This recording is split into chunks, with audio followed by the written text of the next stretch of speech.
Bem, pessoal, então a gente vai falar sobre o oxímetro de pulso, esse aparelhinho aqui que tem muita gente perguntado, principalmente nesse contexto do coronavírus.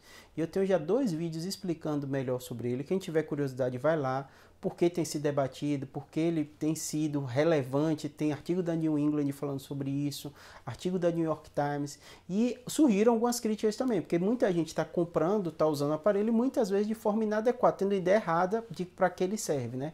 Então é um aparelho que deve ser usado com recomendação médica, até porque você vai ver aquele valor e muitas vezes não vai saber do que se trata, né? Então eu vou colocar os 5 erros mais comuns do uso do aparelho. São 5 erros simples e comuns às vezes de acontecer, só para você entender. Lembrando, você vai usar esse aparelho, você vai comprar esse aparelho, dependendo da recomendação, principalmente grupos de risco, né, ou pessoas que estão com infecção pelo coronavírus e podem ter alguns sintomas pulmonares, e isso acaba sendo uma forma de detecção de sintomas. Então, o primeiro erro mais comum, o aparelho é muito simples, né?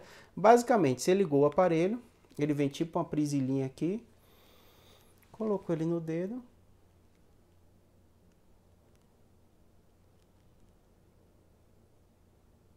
e aí ele começa a medir. Entre acima de 95, 95 e 100, tá normal.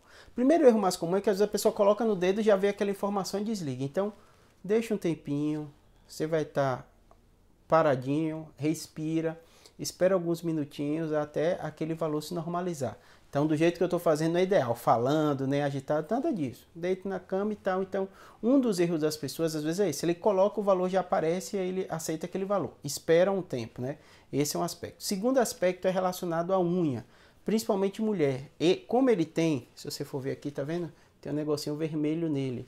Então, tem relação com como é que se identifica isso. Por isso que tem até em celular pessoas que têm, através desses raios infravermelhos. Então, isso que vai ajudar a detectar a oxigenação. Então, se você está com a unha pintada, por isso que esse é o segundo erro mais comum, principalmente na população feminina, isso vai interferir no valor.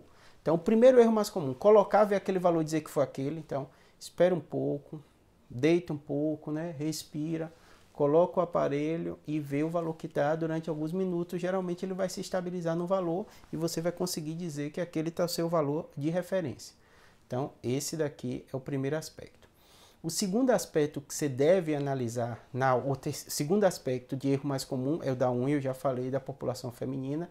O terceiro aspecto mais comum de erro, né, é não saber o que está fazendo. Como assim não saber o que está fazendo? Muitas pessoas acham que o oxímetro vai dar o diagnóstico do coronavírus, vai dizer se você tem complicação ou não tem complicação. Não. Realmente ele vê a saturação e tem muita relação com o comprometimento pulmonar. Então muitas pessoas, por isso que tem tido esse debate no meio médico, muita gente saiu artigo, saiu em revista, tudo isso, que é uma forma de manifestação da doença, um comprometimento pulmonar, muitas vezes com o paciente está clinicamente não tão ruim.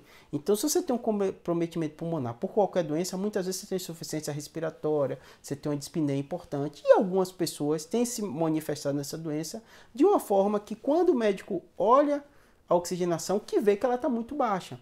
Então, dentro desse contexto, até na New England, do artigo que fala justamente isso, formas às vezes leves da doença, que a pessoa vai para casa, contexto de grupo de risco, que você está preocupado, o médico recomendar ele ter esse aparelho em casa como uma forma de triagem para essa parte da oxigenação.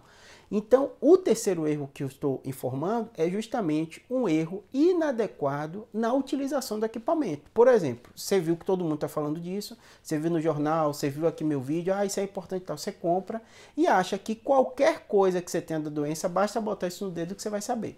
O coronavírus tem outro tipo de complicação, não é só complicação pulmonar, tem outras manifestações, então uma orientação do médico é muitas vezes essencial.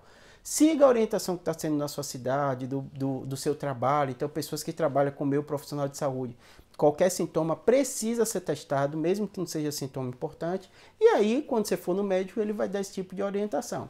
E tem sido muito claro as complicações em grupo de risco. Idoso, obesidade, doença cardiovascular, hipertensão, diabetes e aí por diante, imunossupresso, que eu tenho um vídeo só falando sobre isso também, dos grupos de risco para o coronavírus, né?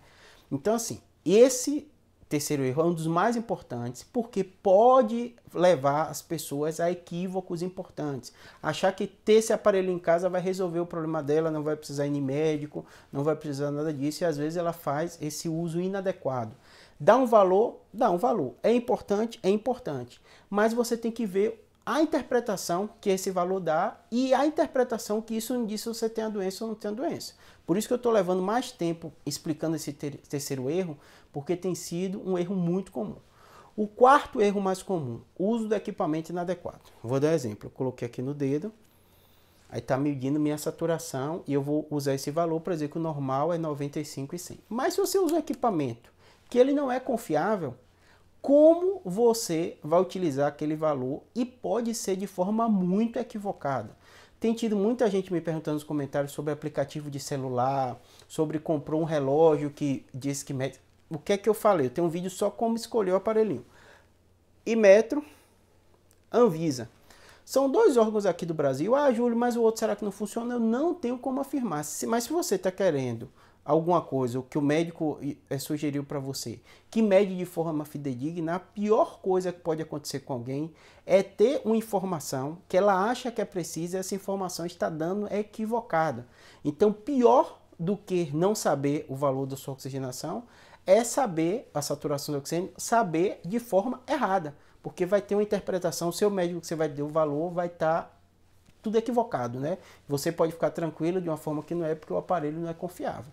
Então, ter um aparelho confiável é essencial. Como é que sabe, Julia? Ah, tem melhor, tem isso. Infelizmente, não tem comparativo, nem testes. O que a gente diz é, tem selo da Anvisa, tem o do Inmetro, você está coberto, porque órgãos aqui viram e avaliaram esse aparelho. Ah, é perfeito? Não sei. Tem outros de fora muito bons, dos Estados Unidos, provavelmente tem, que não foram validados aqui. Mas se você está aqui, é uma informação que você tem mais fidedigna sobre essa informação, né? O quinto erro, que é também um erro bastante importante, é você não utilizar o equipamento ou esses valores para dar qualquer tipo de feedback para ninguém. Vou dar um exemplo para vocês. Por exemplo, o valor normal entre 95 e 100. Principalmente a população que não se inclui tão bem no grupo de risco da doença, ele pode ter valores que estão entre 95 e 100 com outras sintomatologias da doença. Então pode estar dispneico, pode estar sentindo falta de ar. Obviamente significa que seu pulmão ainda está compensando, você está compensando com a respiração, mas já tem até na literatura pessoas que podem ter traumas por esse esforço que ele faz para compensar. A gente chama isso de reserva. Por exemplo, a pessoa mais jovem ele tem uma reserva pulmonar muito boa. Então muitas vezes o comprometimento até extenso do pulmão ele consegue compensar com a respiração. Então, assim, por isso essa questão da informação do médico, né? De ter algum feedback para você dar e muitas críticas, sendo esse artigo que eu coloquei da BBC, eles trazem muito isso, né? Que foi nos primeiros vídeos que eu gravei, foi mais ou menos sobre utilização, porque estava muita gente perguntando e depois, obviamente, como tudo na vida, você olha o outro ponto, né? Então, pessoas muitas vezes estão utilizando esse aparelho sem entender qual contexto ela se insere, principalmente esses que não são um grupo de risco. E na outra ponta assim, desse mesmo contexto de valores de referência que a gente está falando, que é um valor absoluto importante, pode ajudar muita gente, mas tem que ver nesse contexto que eu disse do jovem, que tem uma reserva e pode estar um valor próximo do normal ali, mas ele está fazendo esforço respiratório e aí achar que esse valor está tranquilo. O outro ponto é pessoas que têm doenças pulmonares que já alteram. Então você imagina, você comprou o aparelho, está usando no seu parente porque é grupo de risco, a saturação dele dá baixa, mas porque ele fumou a vida inteira. Então quem tem enfisema, quem tem DPOC, quem tem outro comprometimento pulmonar, pode ter um valor, entre aspas, dele normal. Então é um valor que para ele vai funcionar muito bem. E aí você pode se desesperar, a pessoa nem está com coronavírus, não está com nada, e levar ela no pronto-socorro, achando que e na verdade é o quadro dela normal. Ela pode até ir você já chega dizendo que ela está com corona, ela vai ter o fluxo que vai estar só pacientes com coronavírus, tem até o risco de pegar lá. Então por isso que esses 5 erros mais comuns eu queria destacar bastante para vocês entenderem. Júlio, é simples, né? Você coloca no dedo, você tem informação, frequência, saturação. Então isso é muito, muito, muito simples. Mas dentro desse contexto você tem que ter esses detalhes que podem interferir no valor que você está vendo. Ah, pintou a unha, pode estar alterada a informação que está ali, né? Usou o aparelho inadequado, que não é confiável, um aplicativo que você viu e tal, mas ninguém testou para dizer se aquilo está correto mesmo, pelo menos aqui no órgão do Brasil.